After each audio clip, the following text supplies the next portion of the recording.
It's the Farmer to Farmer podcast, episode 89, and this is your host, Chris Blanchard. My guest today, John Hendrickson, raises 2 acres of cover crops and vegetables at Stone Circle Farm in Reeseville, Wisconsin. He also works for the University of Wisconsin's Center for Integrated Agricultural Studies, also known as CIAS, where he has led any number of interesting projects and where he organizes the Wisconsin School for Beginning Market Growers. This is not a story about how John makes hundreds of thousands of dollars on 2 acres. It is a story about how John set out to grow a farm and how and why he decided to remain a part-time farmer. John shares the way he's organized his production and marketing to provide a financially and emotionally rewarding supplement to his day job. We dig into John's narrow crop focus and why that works for him and for his farming business, how he rotates those crops with cover crops for soil building and weed control, the tools he uses to manage sales to his and his wife's coworkers, and his discovery of the paper pot transplanter system while in Japan and the subsequent founding of his company, Small Farm Works. Before we hear from our sponsors and get started with the show, I want to take a moment to honor somebody who I often quote, who passed away last week. Alan Nation was a longtime leader in the grass farming world. And Alan wasn't just a great resource about grazing. He brought a lot of wisdom to the world of sustainable farming and marketing in general. My favorite quote from Alan is, "You can be a nudist and people won't think you're super weird because it's just one thing weird about you. And you can be a Buddhist and people will give you a pass because that's only one weird thing about you. But you can't be a nudist Buddhist. That's too weird." Let's keep up the good work, people. The Farmer to Farmer podcast is sponsored by Vermont Compost Company, founded by organic crop growing professionals committed to meeting the need for high quality compost and compost-based living soil mixes for certified organic plant production. VermontCompost.com. And by Farmers Web, making it simple for farms to work with wholesale buyers such as restaurants, retail stores, and schools. Farmers Web software streamlines your wholesale operations, making it easier to work with your buyers and with more buyers overall. FarmersWeb.com. John Hendrickson, welcome to the Farmer to Farmer podcast. Great to be here, Chris. So glad you could join me on a sunny Sunday afternoon here in Wisconsin. Yeah, the conversations that I've been having with people lately is all about how warm this fall is. And the warmth is a little troubling, but what's more concerning for me is the fact that it just hasn't been cold. We haven't had a hard frost. Well, you and I were talking before I pushed the record button here, and you were talking about your carrots. Yeah, I've still got carrots in the ground, and I really like to wait until they've gone through several freezes before harvesting. The starches turn to sugars, they taste better, they store better. They're a lot easier to sell if the customers think they're the great tasting carrots that they usually are. And right now, the carrots that I've dug are okay, but they're not as good as they have been in the past. So before we go too far down the road of talking about the carrots at Stone Circle Farm, I think we should back up a little bit and have you give us an introduction to, and in your case, it's not just Stone Circle Farm. I think we need kind of an introduction to John Hendrickson Incorporated and all of the things that you've got your fingers in. Yeah, all the different hats that I wear. So I have my own small farm, Stone Circle Farm. And it's really kind of remained a small farm because my primary activity is working for the University of Wisconsin in Madison. I've been there since I was a graduate student at the Center for Integrated Agricultural Systems, which is a sustainable ag research, education, and outreach unit. I do a lot of different things there, from research to running training programs for beginning farmers, which we can talk about. That is a 9-month, 75% time appointment. And so that leaves me a sliver of my life to try to run my farm. For a long time, the goal was to eventually cut the umbilical cord to the university and be a full-time farmer. And we can talk about the reasons why that didn't happen as we move forward. And then the other thing that I do is I have a small company with my wife, Karen, called Small Farm Works, which is currently importing the paper pot transplanting system from Japan. We're hoping to import some other equipment from there and perhaps other parts of the country as well in the future. But for now, we're just focused on that paper chain pot system. Give us a little bit of background on Stone Circle Farm. How many acres are you farming? What are you guys producing? How are you selling it? Those kinds of details. Sure. And not just currently, but historically? Yeah, that would be great. Sure. We bought the farm in 1999. It's a 20-acre property, which is actually relatively hard to find these days. At the time we bought it, I was hoping to buy a larger farm, didn't have the money for anything bigger, and I'm actually ended up being happy that I didn't end up with anything bigger. Because even if you're not farming at all, there's just a lot of management that needs to be done on a property. And I can't even keep up with the 20 acres. And maybe I could if I, stopped working at the university. But it's a challenge to do on a part-time, as a part-time farmer, which is really what I've kind of settled into being here. We're a little bizarre in terms of being a small-scale farm in that we've, over our history, have not exclusively, but primarily been a wholesale-oriented farm. Most farms of our scale or even larger are doing a lot of direct marketing, and we do a small amount of that. But when I first started the farm, I was involved with a project at the university to get a cooperative off the ground. That cooperative was Homegrown Wisconsin, which was a marketing co-op that existed. About 24 farms were involved in that, a bit more than that at its peak. But in terms of the farms that were actively selling, it was a smaller number. And that co-op was created to sell product from organic vegetable farms to restaurants, originally with the Madison market in mind. But the Madison restaurants were already really well served by a lot of farms, including farms that were already in the co-op.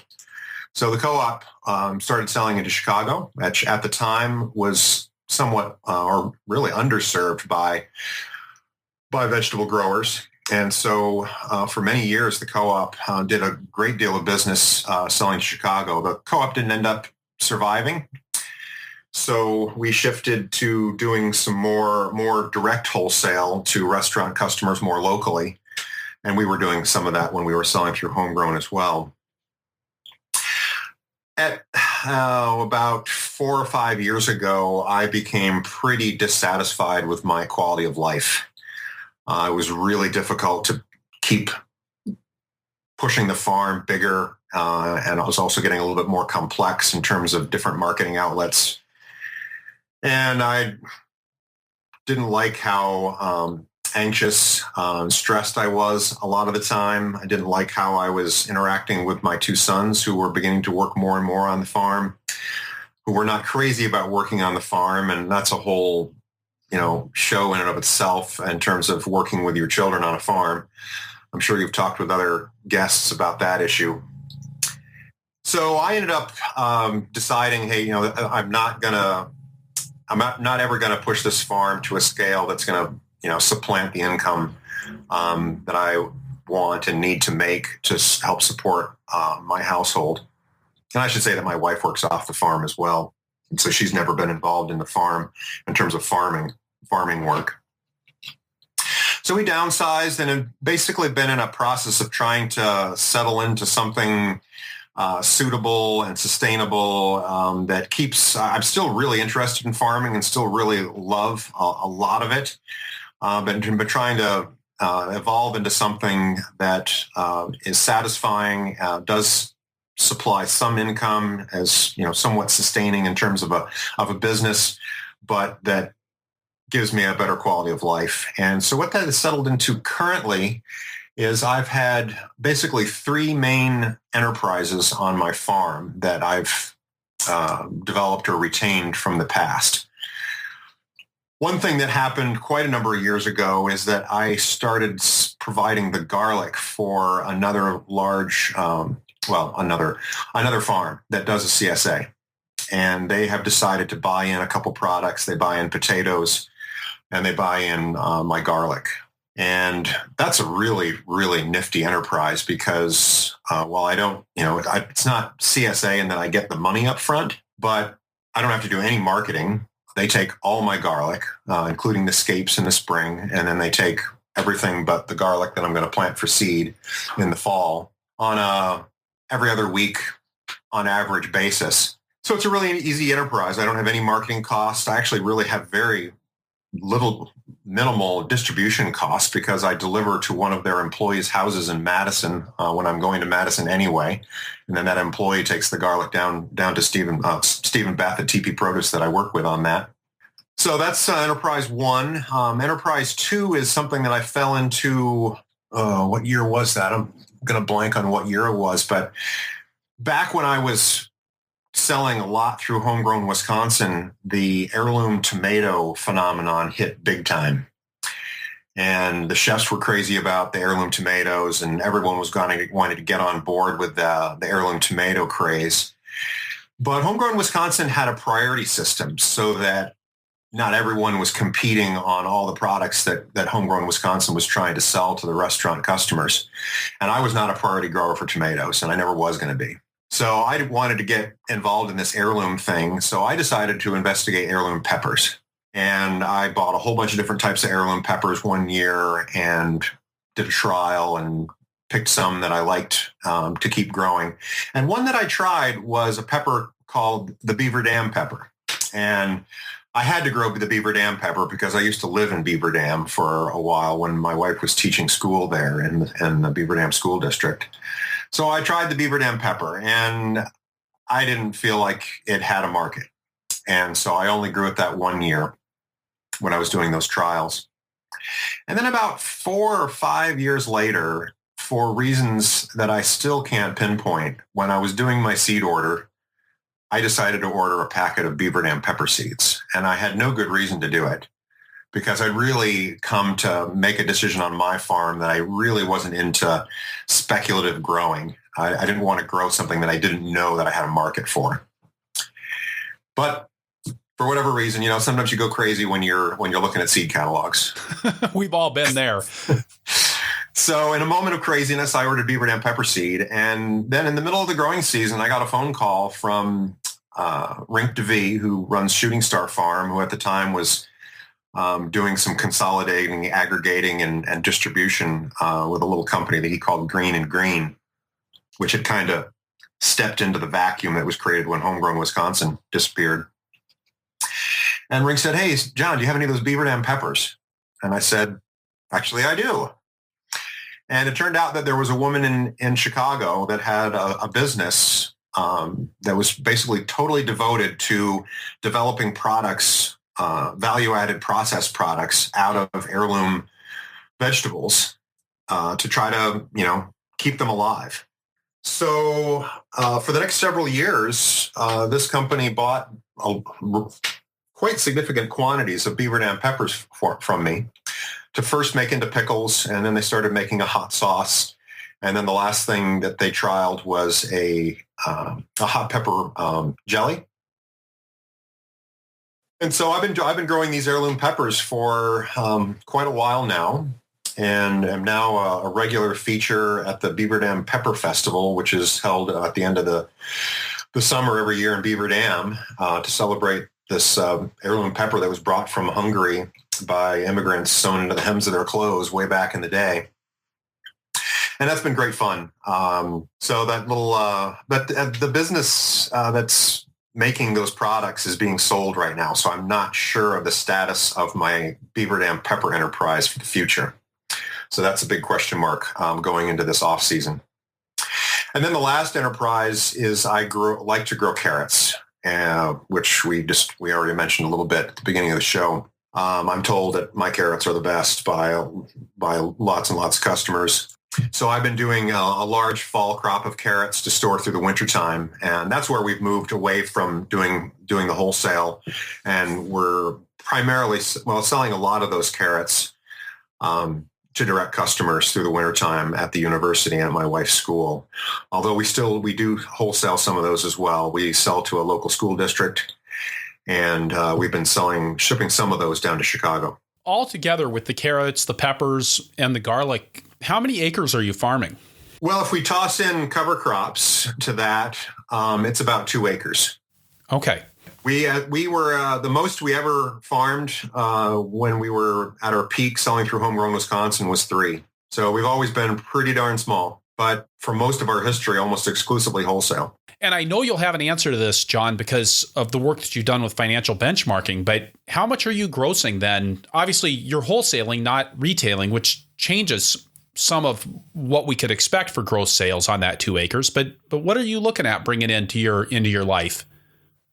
Well, at the time that I was peaking in terms of selling through Homegrown Wisconsin, that was also a time when I was doing a study at the university that led to a publication called Grower to Grower, earning a livelihood on a fresh market vegetable farm. And what we did in that project was collect data from, well, we started out with 24 farms, but we had a little bit of attrition, so it ended up being 19 farms. And we tracked those farms over 3 years, and we collect data on gross income and scale of operation and some other information like payroll and payroll expense and things like that. And so we put together some ratios: gross income per acre, net cash income to gross, payroll as a percent of gross income.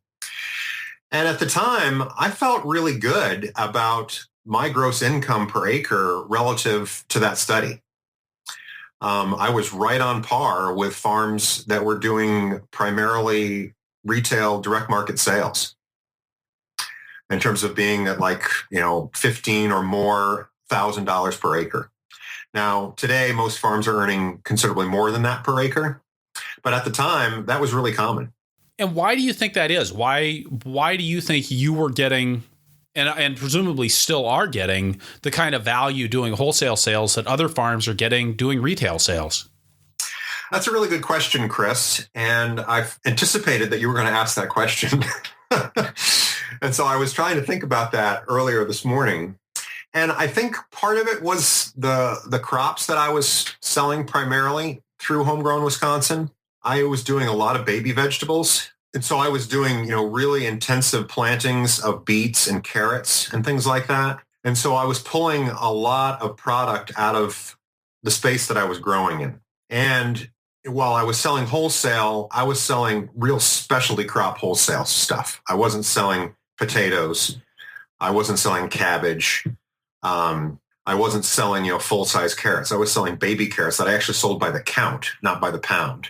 And if you figured it out in terms of a dollar per pound price, it was through the roof. But you were selling to a very specific audience that valued having a small carrot. Maybe it was something that was going on as a garnish on the plate, or was being used in a feature dish, not just being chopped up and thrown into a soup. Exactly. I sometimes tease myself and other farms like me that were garnish farms. Well, I'm not anymore because I'm not doing the sales to restaurants. But at the time, yeah, you grow all this stuff and you ship it down to Chicago, and I don't get down to Chicago very often, and you wonder how it's being used. And every once in a while, Homegrown Wisconsin would organize a trip where the members of the co-op could go down and visit.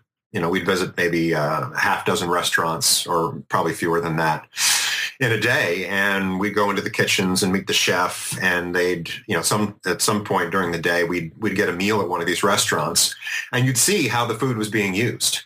And you end up thinking, okay, these little baby carrots that I'm sending down, a customer that's going into this restaurant is going to get one or two of those. And really, there's nothing wrong with that, because I think the smaller the operation you are and the more of a hand scale that you're operating at, the more important it is to really maximize the dollars that are coming off of every square foot of your farm. You couldn't compete in the world of growing, say, potatoes, or at least not, standard russet potatoes. You might be able to compete in a world doing fingerlings that required being dug by hand, but you're not going to make it in a market where, again, somebody's making potato soup or making hash browns out of what you're selling them. They can't get the value out of that product to be able to pay you what you would need to get to make it worth your time and worth having the land in something other than cover crops. Absolutely. So that was my focus for a long time, was doing exactly that. And it was going really well. And if I had been a little bit more bold and had been enjoying it a little bit more, I probably would have, really pushed it. And I would be still doing it today, because it certainly was profitable. So talk to me about that. I mean, you said if you had been a little bit more bold, if you had been enjoying it a little bit more, what was it that held you back from making that leap at that time? Part of it is just the nature of who I am. I'm not a bold, aggressive person unless I'm on the soccer pitch. So that was something that I struggled with for a really long time as I started and then developed my farm, was just being a bit more bold and aggressive enough to, move ahead and market more aggressively, or, plant more, thinking, the chefs are liking this, I'll be able to sell more. I guess I'm a bit conservative when it comes to the farming activities that I've been doing, and I think this just goes to kind of who I am as a person. And in terms of the enjoyment, I think a lot of that has to do with when I started my farm. I was under the very naive and foolish assumption that I was going to be able to build a farm that was going to be primarily built around my labor and my two sons as they grew older. I was really afraid of and uninterested in being an employer. And, it doesn't take you too long as you get into vegetable farming, unless you're, doing, a lot of hoop house stuff and microgreens and things like that, where you can make a lot of money off a really small space. It doesn't take you long to realize that if you're going to, if you want to earn $30, $40, $50,000, that you're talking about a much larger farm and you're talking about employees. And while I actually had fairly positive experiences with my first employee that I had on my farm, I hired a neighbor woman, a woman that had been a stay-at-home mom that had an empty nest and was looking for something to do. And she was awesome, terrific worker. Was also just, stunning to have another adult to work with on the farm after, doing it all myself, plus with two young boys who were doing it very reluctantly. It was really pleasant to have an adult on the farm to talk to. So while I had a positive experience with that, I really didn't want to go any further and be an employee manager. Not something that I enjoy doing. And so I just recognized that about myself. And, the other thing that is my weakness when it comes to running a farm, or really, having a desk or, living in a house, is organization. And if you're going to grow a business and start having employees, you need to be really well organized, and you need to be a really good manager. And I'm just not a terribly well organized. I've been to any number of your little seminars, Chris, where you talk about tips to be better organized and stay on top of things. And I just continue to struggle with those things. I always wish that I could just wave a magic wand over the audience in there, because I know that nobody comes to a seminar like that except out of a certain amount of pain in their lives, and not that I'm the most perfectly organized person. I think it's one of the reasons why I like to talk about it, because it's something I struggle with on an ongoing basis. But it's a huge challenge, and it's something that if you don't fundamentally have a tendency to do that, it's not easy just to make it up on the fly. The other thing that I've come to realize, Chris, is that I think I was happiest as a farmer when I was a farm employee. I worked for a couple farms before, before and during graduate school. And reflecting back on that time, I was much happier with someone else directing the show. And, I think farm employees are farmers. They're not farm owners. But they're farmers. They're doing farm work. And I was pretty happy doing that.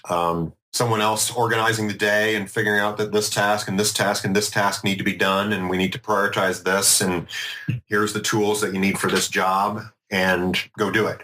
And I can immerse myself in the work of farming very fluidly. I can just lose myself in hand weeding carrots and just do it for a long while. I can't do it as long as I used to be able to because I'm old and my body creaks and groans. I guess that's another reality, is that I kind of waited until, more middle age to start and develop my farm. And while there are some exceptions to this, people who have remained, flexible and vibrant into older age, vegetable farming is really, it's hard on your body. And having young knees and a young back and more youthful energy is not insignificant.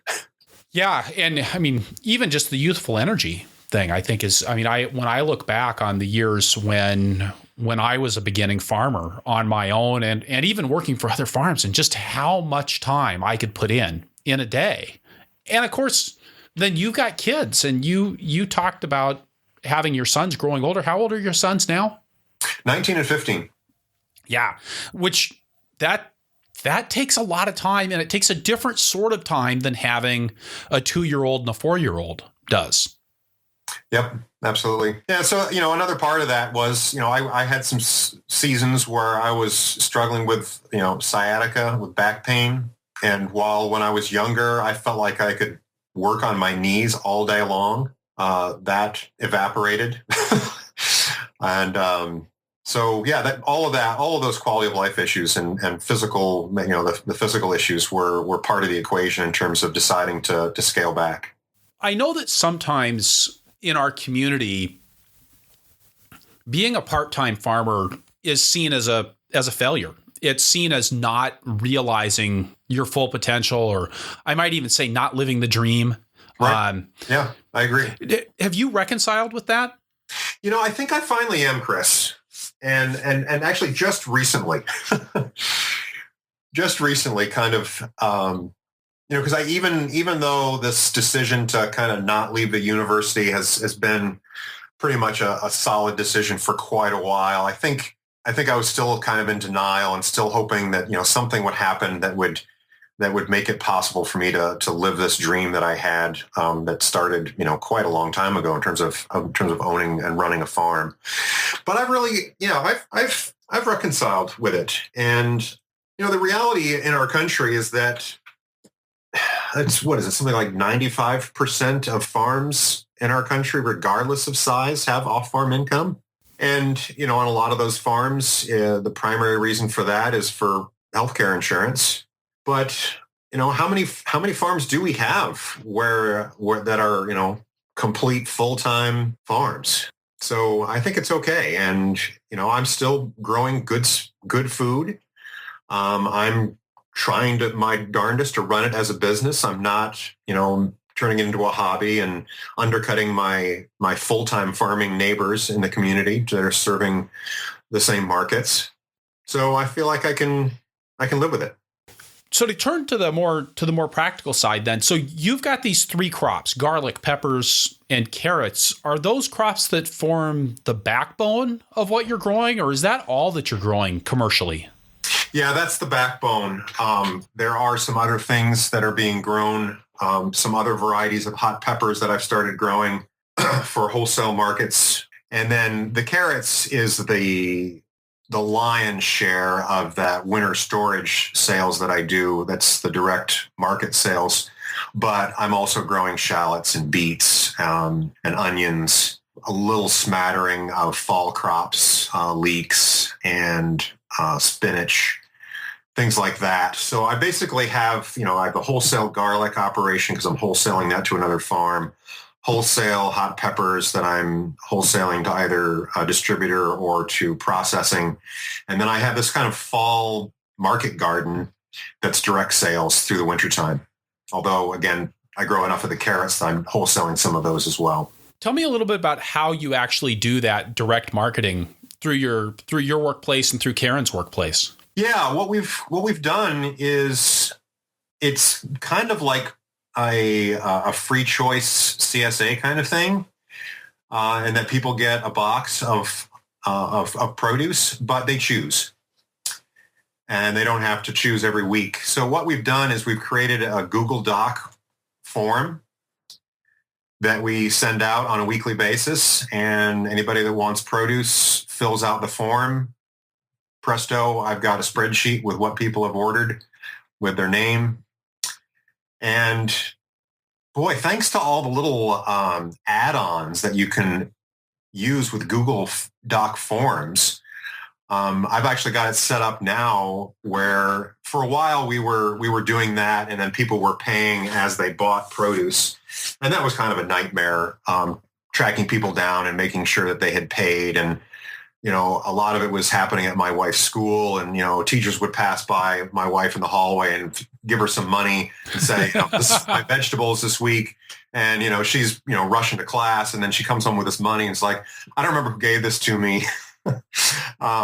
So that was kind of a nightmare in terms of tracking payments. So what we're not forcing this, but what we're encouraging our customers to do is to write a check for $50, $100, $200, and then they order against that. And then there's these really cool add-on programs to do Google Doc Forms. I don't know if you're familiar with those, Chris, or if anybody in the audience is, but I've got it set up now where I've got some formulas that are built into the spreadsheet so that the formulas copy down as soon as somebody submits an order. So it's tallying things up, and then it's sending them an email with how much they ordered and what their current remaining balance is. Wow. And it's really cool. That's a really cool tool. And if you hadn't told me that existed, I wouldn't have known that you could do that. I would have maybe tried to do it. I know there's some apps out there called Zapier and some other things like that.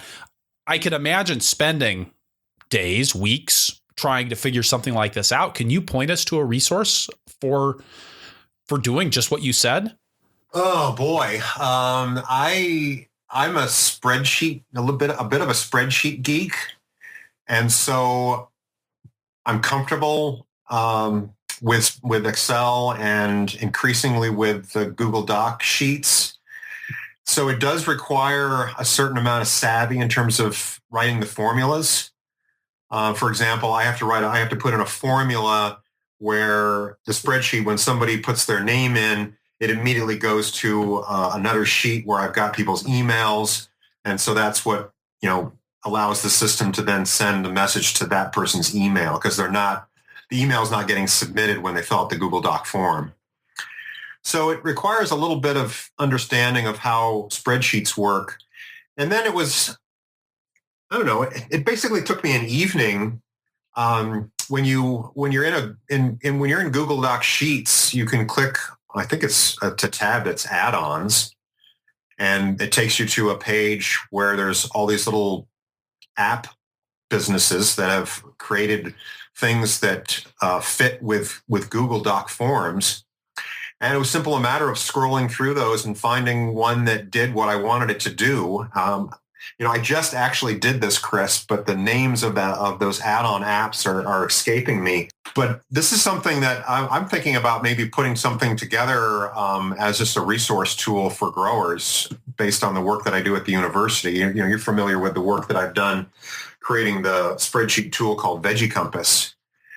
And one of the things that I've done as a part of that effort was it's actually a bit long and a bit dry, but I actually have a YouTube video that talks about creating a Google Doc form to track labor on your farm. And perhaps it's time for me to go back to that and create a video on how to create a Google Doc form to take orders from customers. So I'll put that in my to-do list, Chris. Thanks for adding to my list. Glad I could help. I wouldn't want you to get bored or anything. If you'll let us know when you come out with that, I'll make sure and include that in our weekly podcast newsletter then when you do come out with that. Okay. Sounds good.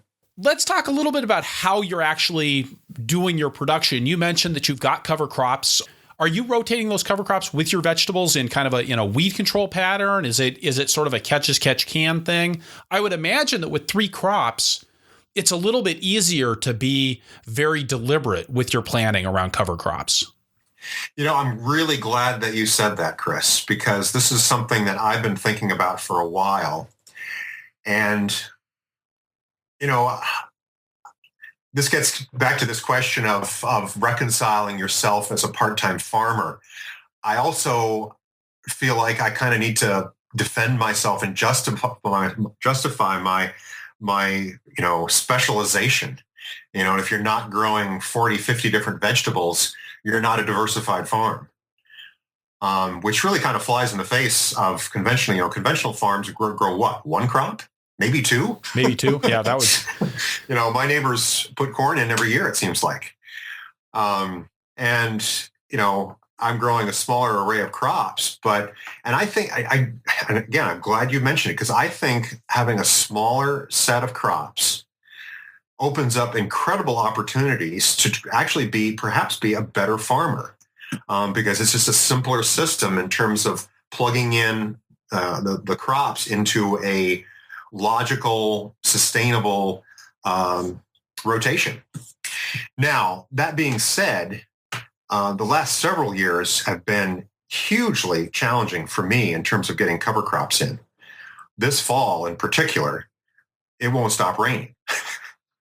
And it started raining quite a while ago, and it's been next to impossible to plant cover crops this year. So I don't have nearly as much cover crops in as I plan to, or had planned to, or certainly would like to at this time of year. But yes, I rotate those vegetable crops through. My system is based around a 2-year period of cover crops. So a field being in cover crops for 2 years, that being a clover cover crop. Okay. And then coming out of that clover crop is the garlic. And what that allows, given that garlic is not planted until the very end of the year, it actually makes for a good time to transition from the clover to the garlic. Plus, you've got the nitrogen benefit for the garlic. So then the garlic comes out the next year in the middle of July. And then if I've got time and the weather's right, I'll put in some buckwheat to do a quick buckwheat cover crop before planting a fall cover crop that will winter kill, usually oats and peas. And then the next spring, I can get in and do the peppers. And then that is followed by the carrots and the other fall crops that I do that just kind of get tossed in with the carrots. I mean, by that time, you're dealing with some pretty clean fields, and those peppers are a good crop for actually cleaning up those weeds even further to be ready for those carrots, not to have a nightmare when you plant those. Exactly. So that's the model.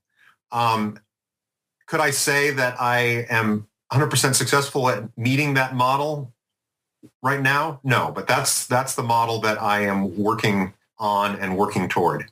Now, with those crops, I mean, obviously, you're not managing, in terms of absolute acres, you're not managing huge quantities of garlic peppers or carrots, but relative to the size of your farm and relative to the size of your labor force, you're planting quite a bit of each of those things. Are you using any specialized equipment to get that work done? Well, before I answer the question about equipment, I want to say that one thing that I really like about those 3 crops is that, some of them have peaks of when you need to have a lot of labor. For the garlic, the scapes have to be taken off in the middle of June. But, before that and after that, there's some cultivation. We usually do one pretty intensive hand weeding, hand hoeing. But then, it's basically set until harvest. And then for a few days, that's all you're doing is harvest. But then you're done until it's time to crack and plant.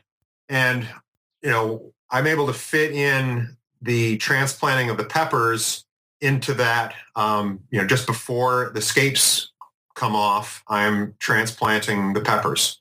And then the peppers are kind of, they need some hoeing periodically, but they're, fine until they start producing. And then it's just a weekly harvest. And then the carrots are planted in July. And what I try to do is I try to plant those carrots in a way that allows me to do that, that real finicky hand weeding that no matter how good of a carrot grower you are and how good you are at managing weeds, you end up doing one intensive hand weeding of carrots. And so I try to fit that around the garlic harvest. And then the carrots are kind of set, maybe a tractor cultivation, maybe a wheel hoeing of those. But then they're basically done until harvest. And typically I'll do my harvest of carrots in late October after we've had some frosts, which this year didn't happen. Completely lacking. And then that happened. I get that done before I have to do the garlic planting, which I actually have shifted to planting my garlic as late as possible. And so that's typically the first week of November. This year, we were so wet that we had a quote unquote dry spell. To call it dry is a bit of a euphemism, but it was dry enough, barely dry enough for me to till an area and plant the garlic a couple weeks ago, which is earlier than I like to plant it. But I figured I just had to try because we were faced with a 2-inch rain event coming. So why have you chosen to move your garlic planting so late? Because I've been successful. The garlic has done well being planted late. I know a farm that kind of went by the book one year and planted in mid-October, and then we had a fall like this. And by the time it finally started getting cold, their garlic was 4 inches out of the ground. And I've always been really apprehensive about having garlic sprout before wintertime. All you want it to do is to start rooting. And I also have stopped mulching my garlic. I used to mulch because that's what everybody said you were supposed to do. And then I heard from another farm that they weren't mulching anymore and were having fine results. And so I've stopped mulching and just have found success in planting it late. And not mulching, I mean, here in southern Wisconsin, I mean, we're not talking about down south here. This is we've got a pretty darn cold winter. Well, Chris, as an example of why I think that's a safe thing to do is nearly every year in the spring when I go out to the fields to see the little garlics poking out of the ground, because it's the first thing that happens. It comes up so early. And nearly every year, as I'm walking over to the field, I see a clove or a half dozen cloves that were dropped or, spilled out of the buckets that were just lying in the grass at the edge of the field. And they're trying to put down roots and trying to sprout after just lying out in the open, being covered with snow, being, freezing and thawing, being encased in ice. And they're still alive. Garlic, like everything else, has that will to live. I mean, and if you think about where garlic comes from, right? It comes from the steppes of Russia. It comes from the mountains of Afghanistan. Right. Probably a Wisconsin winter. It sort of looks at it and laughs, really. That's what I think. And I should note that the variety I grow is German extra hardy. Okay. So, there's probably some varieties out there that you need to be a little bit more careful with. But with German extra hardy, I'm completely stress-free about not mulching. Well, and talk about lightening the workload in the spring, then not having to remove that mulch certainly makes the weeding or the cultivating much easier. Yeah. And back when I was mulching, I actually did not remove my mulch. I know that some farms do that, but I always left it on. At the time, I wasn't set up to do any kind of tractor cultivation. And so it was just a means to try to reduce the amount of hand weeding that I was doing. So anyway, you asked about equipment, Chris. Yeah, and I was actually just going to make you pivot back to that here because I guess there's two things I want to ask about equipment. I mean, one is I guess there's three things that I want to make sure that we get to about equipment here, John. One is, are you doing anything special because you're able to focus on these three crops and because they do each represent a large point load for you in your operation? I'm also curious what you've got for equipment overall on a 2-acre vegetable farm, as well as I want to make sure we get into your equipment business. So let's start at the beginning. Have you made investments in equipment that's specific to the crops that you're growing? Yeah, I have, although nothing hugely significant in terms of, capital outlay.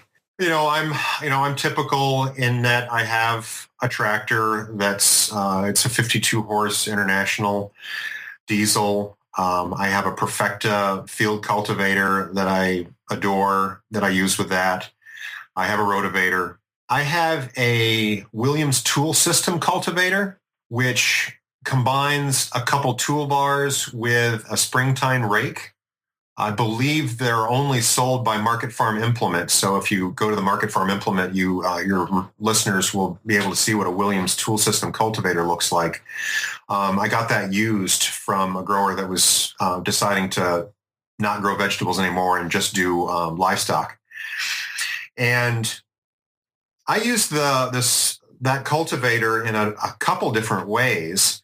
I don't have the capacity or the tools to do really fine cultivation, really close to the row cultivation, but I do use that tool to, clean up my wheel tracks and cultivate the centers of beds. Most of the crops that I'm growing are just 2-row. I grow the peppers and the garlic and the carrots and just a 2-row per bed system. How wide of a bed? It's actually pretty narrow. It's 40 inches from, that's not center to center, but that's the width of the actual bed. Okay. I never liked leaning way into like a 5-foot, 6-foot bed. And I know that I could be making better use of my land by not having as many wheel tracks and having wider beds. But I never liked to do the leaning in and dealing with multiple rows. So and then the other thing I use the springtime cultivator on that to cultivate the garlic early in the year. And I do that. I cultivate the carrots with that. But then the other thing I do with that Williams tool system cultivator is that when I bought it, it had a couple really big cultivating shanks that came with it.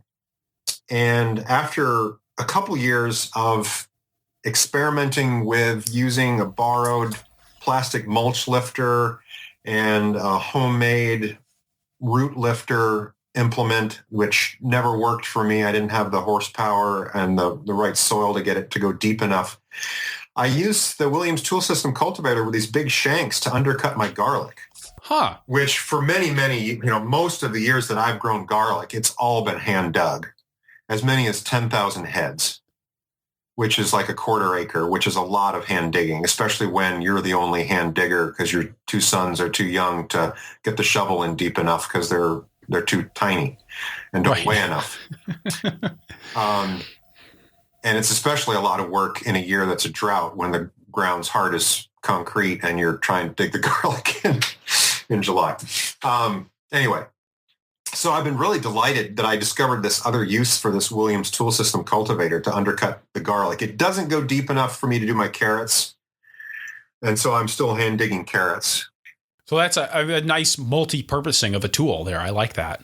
Yeah. And then some other tools that I would highlight is I used the Hatfield transplanter that Johnny sells, the red tube that comes in 3 different sizes. And, it has handles. And when you have the handles spread apart, the bottom of the tool has a point in it and you punch that into the soil. It can also punch through plastic mulch. I don't use plastic mulch on my farm. And we can transplant peppers, and I grow some tomatoes as well, although the tomatoes is becoming less and less every year. But we do a fairly sizable amount of the peppers, and the pepper transplanting goes phenomenally fast. We can really move along with that Hatfield transplanter. I have my son on the opposite side of the bed, which again is not a very wide bed, so it's not hard for him to toss the transplants down the chute from the other side of the bed. And we move along at a really fast clip using that Hatfield transplanter. And then, we do have to go back and either hand water or lay down drip tape because they're not being watered in, like the people who have a water wheel transplanter. So I really like the Hatfield. The other pieces of equipment that are key on my farm, one of the things I like the most is my harvest cart. And I know at least some of your listeners have the exact same harvest cart because there's a bunch of us here in Wisconsin and maybe some farms in Minnesota that have them as well. It's a design that was developed by Dan Gunther at Common Harvest Farm. It's an all aluminum made of square aluminum tubing. And it's designed, the kind that I have is designed to fit 5 of the black plastic bulb crates that so many vegetable growers are using as harvest crates. And it's lightweight, it's maneuverable, it can haul a lot of produce, and it's just a workhorse. We're just using it all the time. It can also, you can use it to haul fence posts out to the field. You can use it to haul small hay bales, use it to haul transplants out to the field. We're using it all the time. Yeah, and that is a really slick cart. I've seen that in use on a couple of different farms. There's actually plans. The blueprints to build one are actually available online. And they're available on a website that I created a long, long time ago that I called Market Farm Toolbox. And my ambition was to populate the website with all kinds of information about cool tools and things. And unfortunately, while I've had lots of ideas about what to post there, I've been a terrible poster. So there's not a whole lot there. But the aluminum harvest cart plans are there. MarketFarmToolbox.com. All right. And we'll make sure that we have a link to that in the show notes. So, if you're driving to deliveries this morning, please don't stop or please don't try to write that down while you're driving. Okay. Oh, the other really huge piece that I recently purchased was given that I was increasing the amount of carrots that I was growing and starting to do more wholesale, I invested in a root washer, or what some people call a barrel washer. What kind of barrel washer did you invest in? I don't remember the name or the brand name of it, but it's the one that has a clear plastic tube as opposed to the wooden slats. It has a green cage around it. Who did you get that from? Well, that's actually an interesting story, Chris, in that I had been conversing off and on with a neighboring farm who was thinking about buying one. And I said, hey, let's buy one together and share. We're close enough. I like to wash all my carrots at once, and I store my carrots clean through the winter. You hear, the old adage is that dirty carrots store better. I don't really necessarily believe that. Plus, I don't want to spend time in my unheated barn trying to clean carrots during the winter. So I clean them as I harvest them and put them away clean in perforated liner bags in bushel and knife boxes. So they're basically ready to deliver wholesale, or I bag things up out of those boxes through the wintertime. So anyway, my neighbor and I were going to go in on one together, and then a bunch of time went by and we hadn't talked to each other. And then I contacted him and said, hey, you still want to do that? And he said, you mean buy one of these? He texted me back on his cell phone. He said, you mean one of these? And he just had one delivered the day before that he bought through Reuters in Michigan. Reuters in Michigan. Yeah. And so anyway, he and I are now sharing that. And it's at his place right now, but I'm getting it back next week. So when my carrots come out of the ground, they'll be all washed up. And that's a nice unit. I've looked at that on a couple of different places and really been impressed with how it's put together. And I like the fact that it's got the guards on it too. It's got that cage around it that I think makes it a little bit safer than some of the ones that have a lot of really exposed moving parts. Yeah, there's that. And then, I'm probably always going to be a farm that's exempt from the Food Safety Modernization Act, but we're all supposed to be doing the food safety thing, and so I wasn't crazy about buying a root washer with the wooden slats in terms of being washing it and sanitizing it. Yeah, and we could probably go down a real rabbit hole with that. I would just say that wood is actually, just to be clear, not explicitly excluded by the FDA as a surface. And actually, there's a lot of good research out there that shows that wood is a perfectly good sanitary surface to use, especially for crops like carrots. You might not want to be using it with your salad mix, but even that, I think there's an argument to be made. So I'll throw that out there, and then we'll just leave it lay, because there's a lot that we could talk about in that regard. And with that, I think this would be a good time for us to stop, take a break, get a word from our sponsors, and then we'll be right back with more from John Hendrickson with Stone Circle Farm and a whole lot of other hats that he wears. Perennial support for the Farmer to Farmer podcast has been provided by Vermont Compost Company, makers of living potting soils for organic growers since 1992. In the transplant greenhouse, all of your investment in plant material, heat, labor, and overhead depend absolutely on the performance of the media where you expect your plants to grow. And that media has a really hard job to do: produce a healthy plant in just a few cubic centimeters of soil. When I started farming, I focused on getting the cheapest ingredients I could to make my own potting soil, and later on finding cheap potting soil already put together. But I found out what so many farmers have, that saving money on inputs doesn't always result in increased profits. Jennifer at Vermont Compost can tell story after story of customers who switched to less expensive options, but who have come back to Vermont Compost for the consistency and the quality of their potting soils. And even though it's not all about saving money, Vermont Compost's Fall Pre-Buy program can help you get what your plants need at the best price with the best shipping options. Don't miss out. Vermont Compost Fall Pre-Buy program runs September 21st to December 21st. Taking care of growers by taking care of transplants since 1992. VermontCompost.com. Additional support for this episode provided by Farmers Web, software for your farm.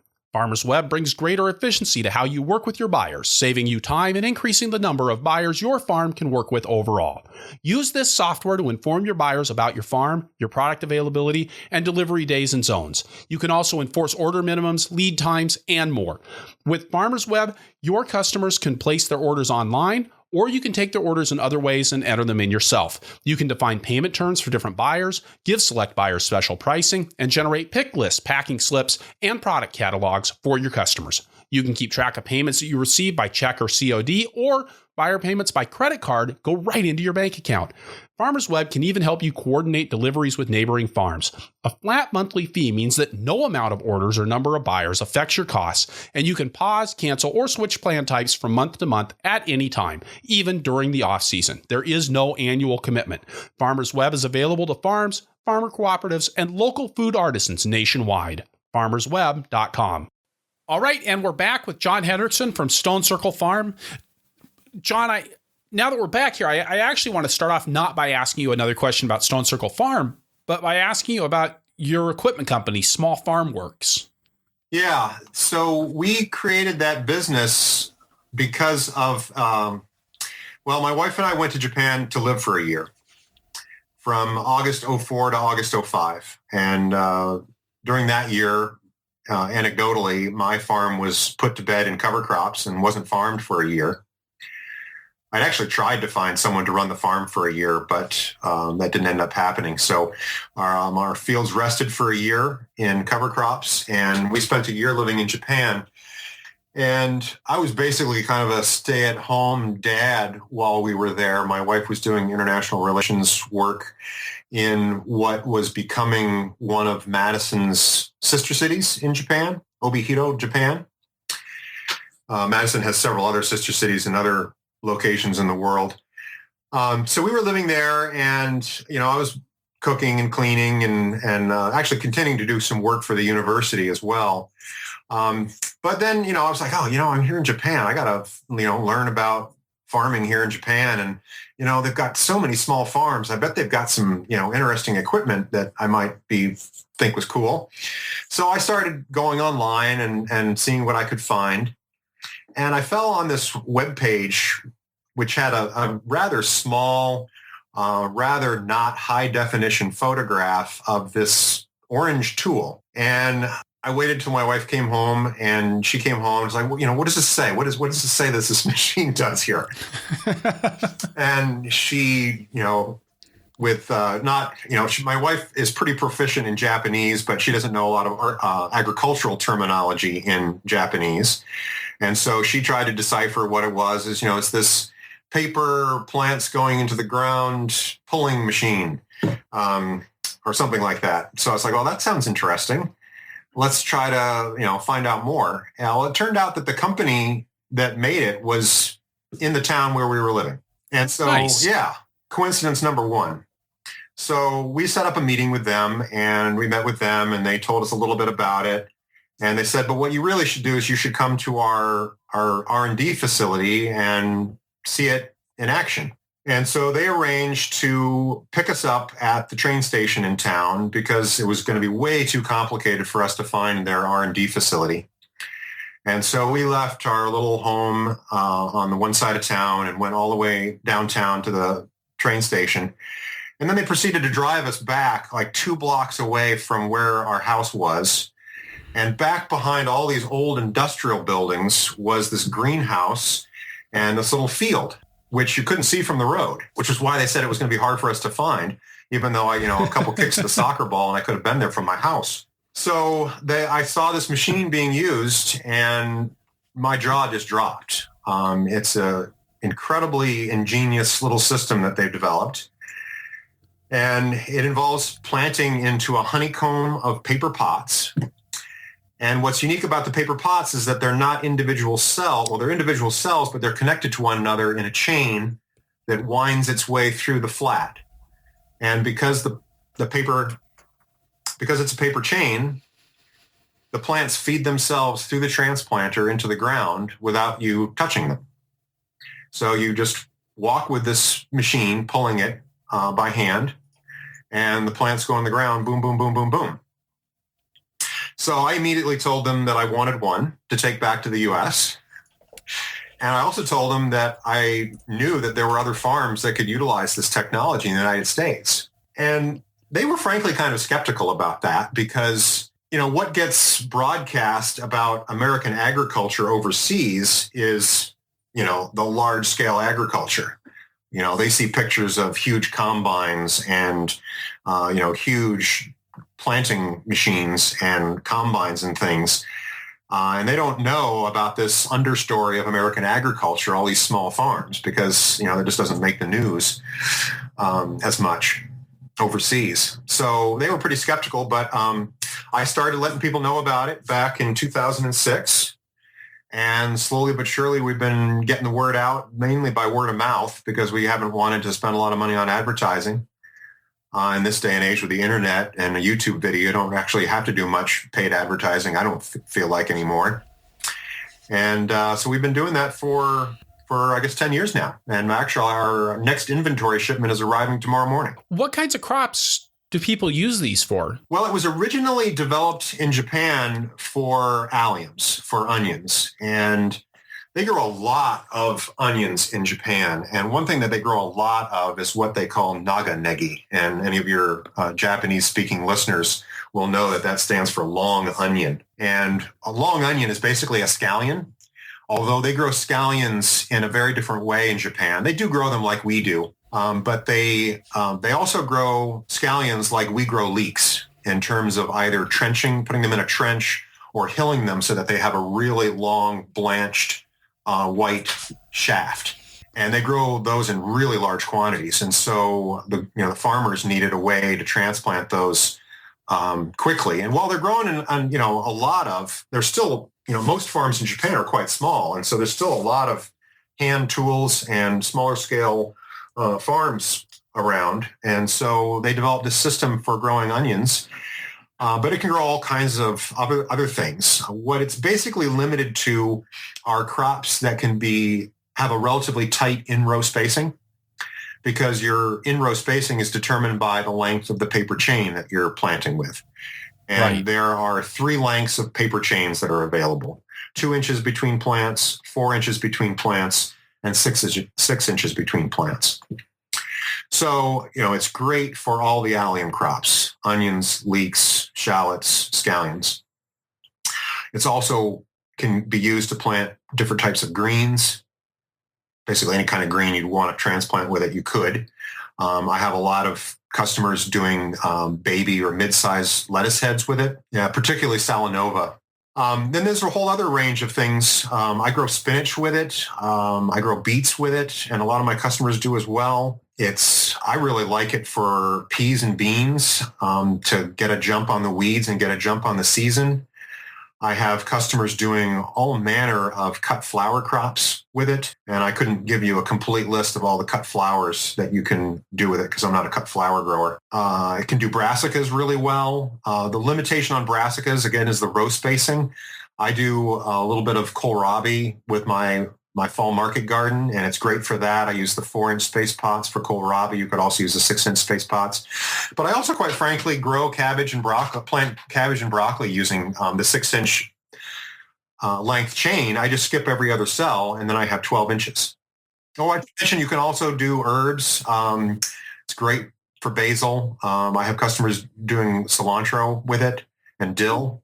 And the other crop that I have people doing is fennel. It's all seem like things that would work really well in that system. And I like the idea of the paper pot transplanter. How easy is it to mark out some straight rows with that? That seems like, to me, like the biggest challenge. Well, I would argue that it's no different than trying to get straight rows with your earthway transplanter or your Yang seeder, which is something I use. I didn't mention that in my equipment list. I have a Yang precision seeder that I really like for carrots. So I would argue that it's not that much more difficult to do than with a push seeder. And, there's various marking tools that you can use. If you're rotivating beds, you can put some clamps or something on the back of your rotivator pan to draw some lines so that you have parallel straight rows. You can put down stakes and string. You can use, any kind of marking device.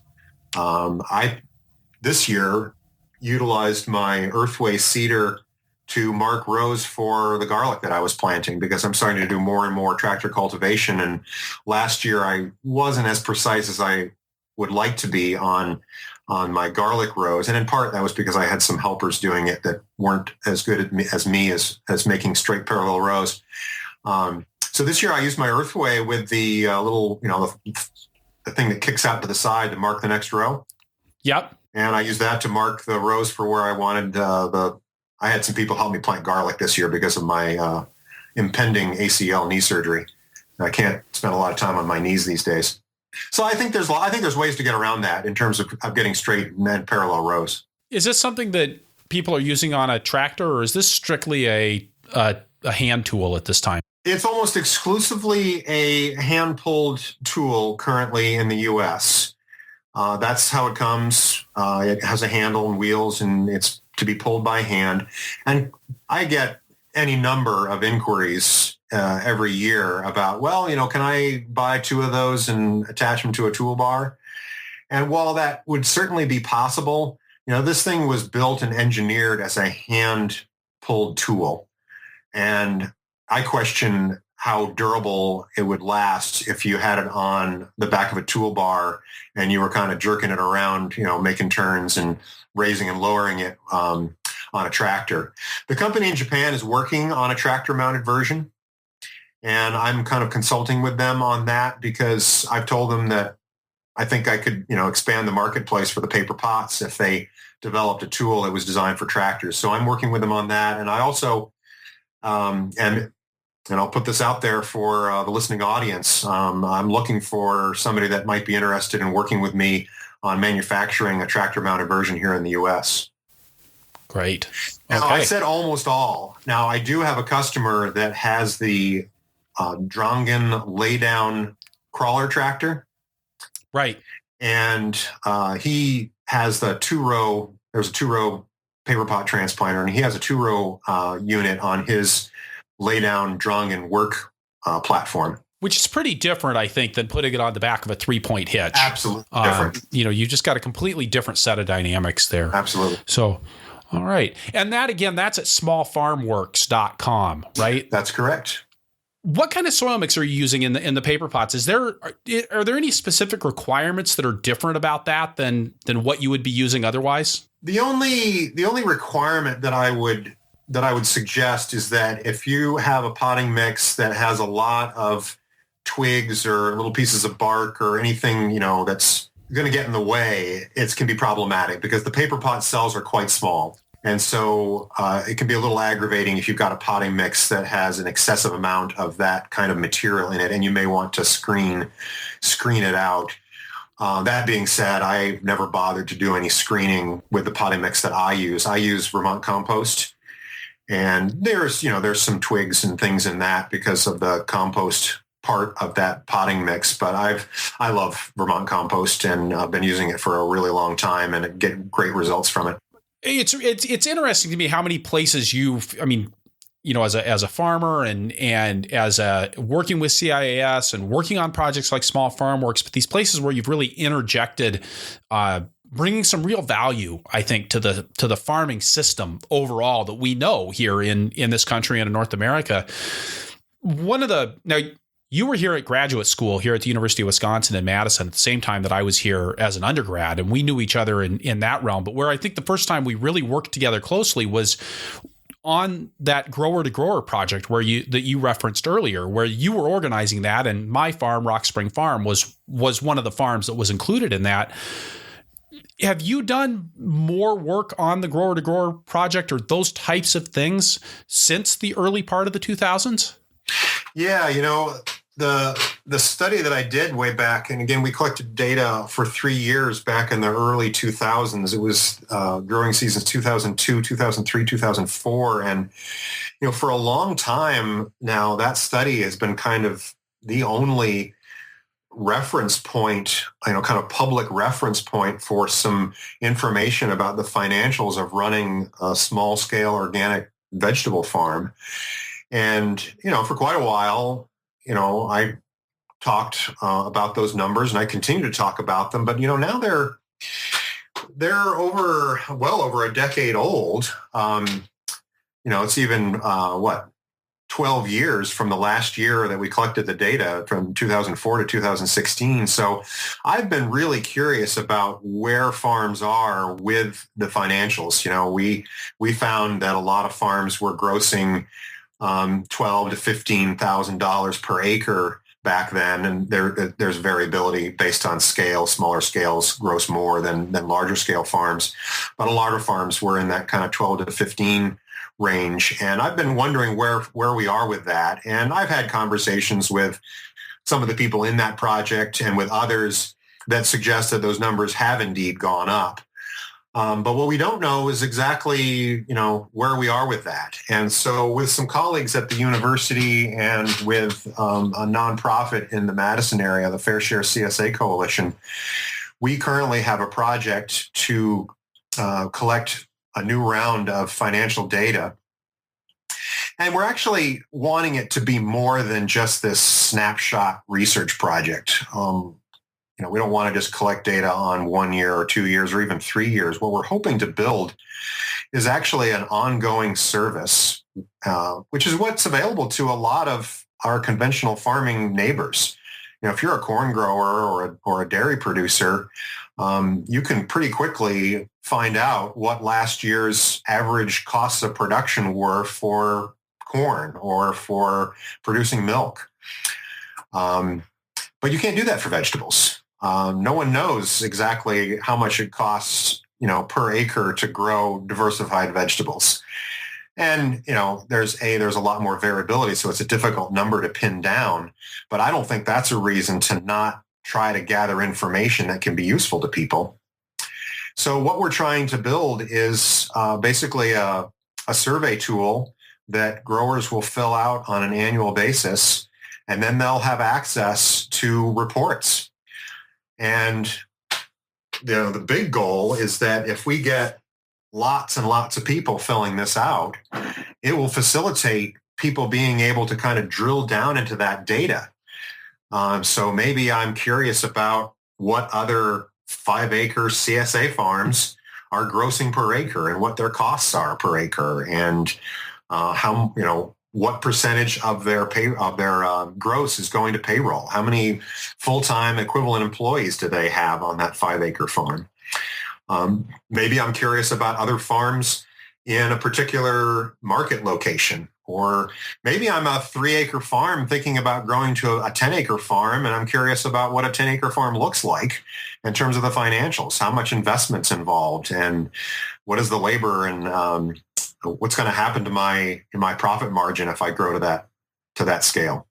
So we're really wanting to get everybody and anybody involved in this project. It started as a Wisconsin-oriented project, but we're willing to have people from across the country, or even, I suppose, outside the country. I'm sure you've got international listeners, Chris.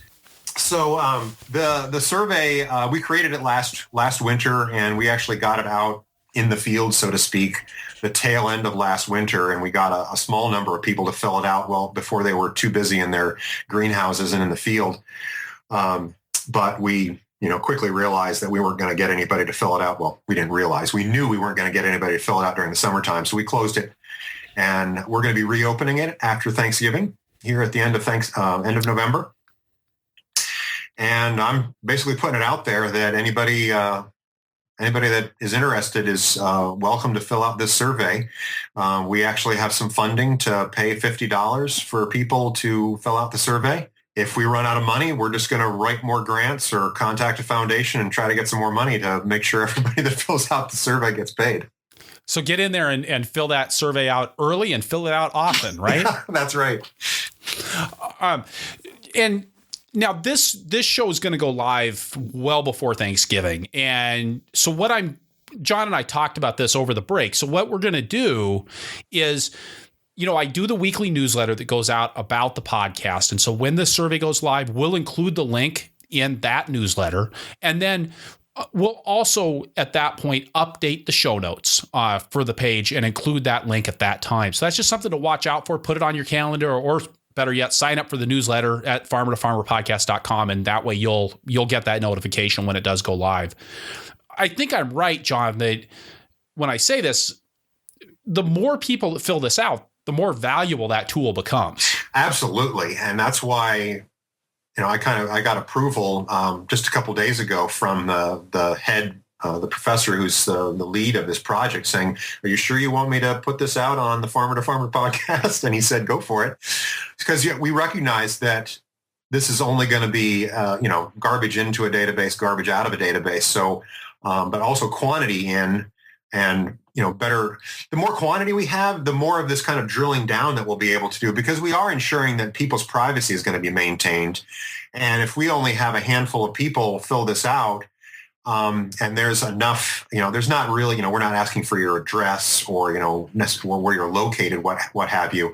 But, we're worried, we want to make sure that people are not going to be able to drill into this data and think, oh, I bet you that's my neighbor Frank's farm right there, because I happen to know that, he's at this acreage and I know his gross because I've had this conversation with him. So the more people to fill this out, the better. The other thing to say is that, we really want people to be truthful and honest in filling this out, because, we want this to be a useful tool. So we don't want people to fill this out and put in bogus numbers.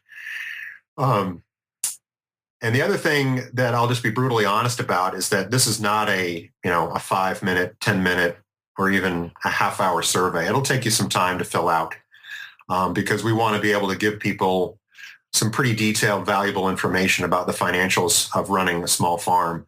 And so it's going to take a while for you to fill out. You'll need your Schedule F from the year that you're going to put in. And we're going to allow people to put in data from either 2016, 2015, or 2014 this winter. So you can fill it out multiple times, or you could just fill it out once and you could pick which year you have data for. And you will be getting an access code. There'll be kind of a pre-survey, and then we'll be in contact with you with an access code. So if you're worried about the length of the survey or you don't have time to fill it out completely, you'll be able to save your record and go back into it at a later time to fill it out. Great. And I just want to say, as somebody who works a lot with financials, and my wife is involved with financials with farmers, both in organic vegetables, but also in a lot of other industries in farming as well. And it is a real barrier for folks in this business that we don't have good financial information. It makes it much harder to go to the bank and get a loan. It makes it much harder to feel like this is something that's legitimate when you're looking at it from the outside, because our industry simply doesn't have the data. And this is having this survey information is going to be good for you, and it's going to be good for the industry as a whole. Right. So, the you being your listeners, not me, right? Yes, you being the listeners. Yeah. I like you, John, but I'm not.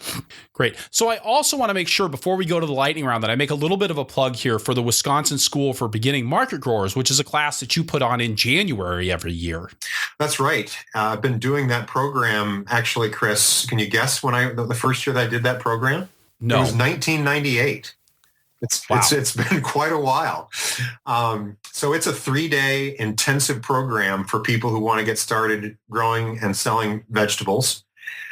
We've been doing it for a long time. When I first created that program, trying to find relevant information for people to grow small-scale organic vegetables was really hard to come by. But now there's just so much good information out there. It's taught by experienced growers. I have 3 experienced growers that join me in teaching the majority of the class. And then we have some special speakers that come in, including yours truly, Chris Blanchard, who joined us last year and will join us again to give a talk about food safety and the Food Safety Modernization Act. And then we have some other university faculty that come in as well. But it's unique in that while I'm a big fan of conferences and workshops, I go to the Moses Organic Conference every year and love it, and similar conferences in other parts of the country and the state. And I love those. The one thing that I think sets apart the school that I run from those is that when you're at a conference and you go to a workshop and you hear from Chris Blanchard about how he does his record keeping on his farm, you only hear from Chris, and you only hear from Chris about his record keeping. And over the 3 days of my grower school, you hear from the 3 grower instructors, plus myself, because I'm kind of a grower instructor in that program as well. You hear from each of us about how we do our record keeping, and we do it differently. And you hear from each of us how we rotate our crops, because we do it differently. And you hear from each of us, how we've chosen to market our crops, and what tools we have, and the financials, and our experience with hiring labor. And so you get a real holistic picture of multiple farms over the course of these 3 days.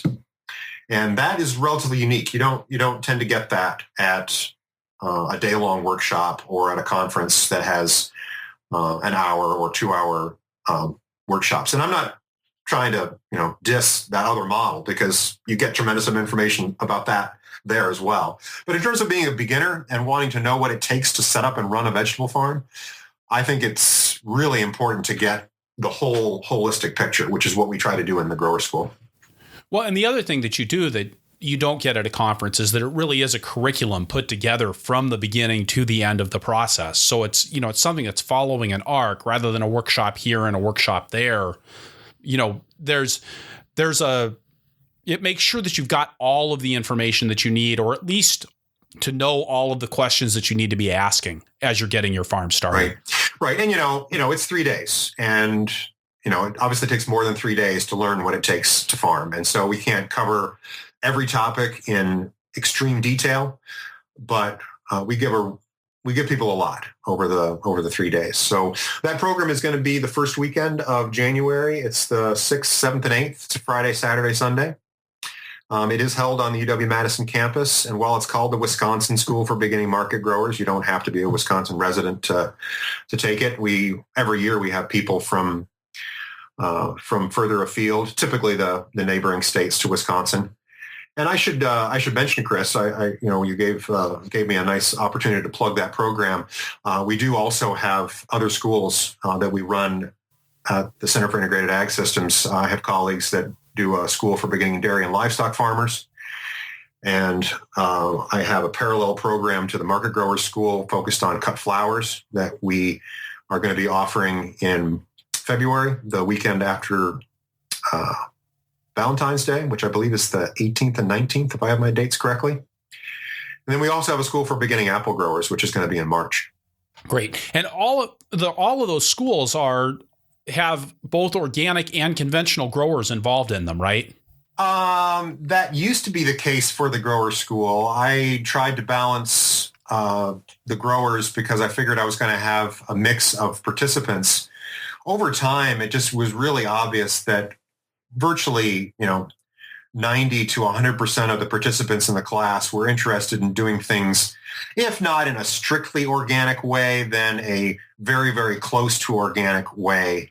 And so actually all the farms that are teaching now are certified organic in that program. That's not true for the apple school. It's not very easy to find organic apple growers. So that program is balanced between an organic and a IPM approach. The cut flower program, there's not really too many flower growers that have chosen to be certified organic. There are plenty of flower growers that follow organic methods, but it's not usually worth their time and expense to get certified. But the growers that I have in that school are also following organic production methods. So, John, where would people go to get information about those schools? The Center for Integrated Agricultural Systems webpage, cias.wisc.edu. So with all of that, John, I think it's time to turn to the lightning round. So what's your favorite tool on the farm? So don't say paper pot transplanter. I'm not allowed to say paper pot transplanter? You're not allowed to say paper pot transplanter. For many, many years, my answer to that question has been that aluminum harvest cart. And, we already talked about it. So it's kind of anticlimactic, but we can just leave it there and know that it's right there. So that's great. And again, we'll have links to information about that harvest cart on our show notes. So now for somebody like you who really is in the resource business for farmers, what's your favorite resource when you're looking to solve problems on your farm?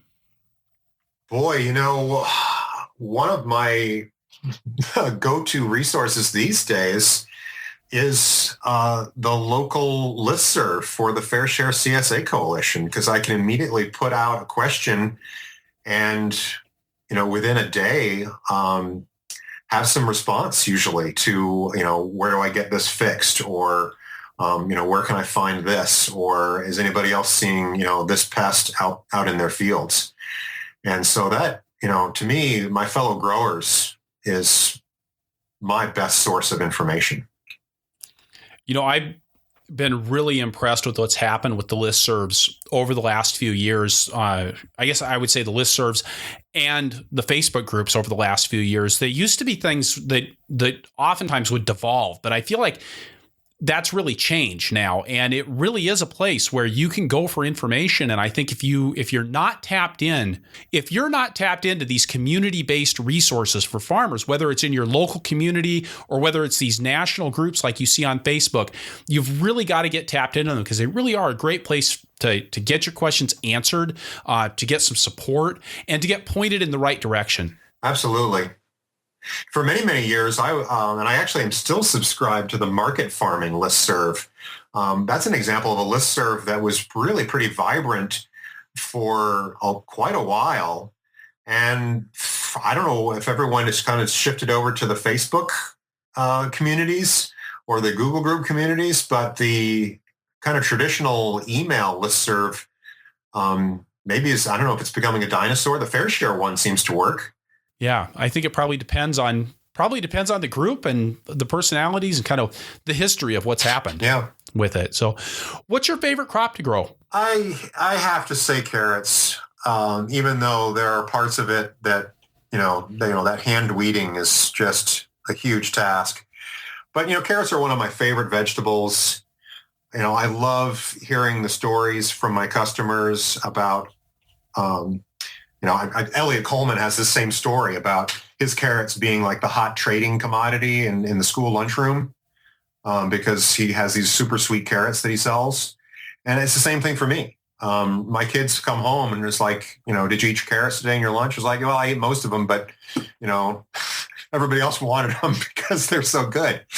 So it's just incredibly rewarding, especially to hear about kids, liking vegetables. And then, the parents are so grateful to you for providing vegetables that their kids like to eat.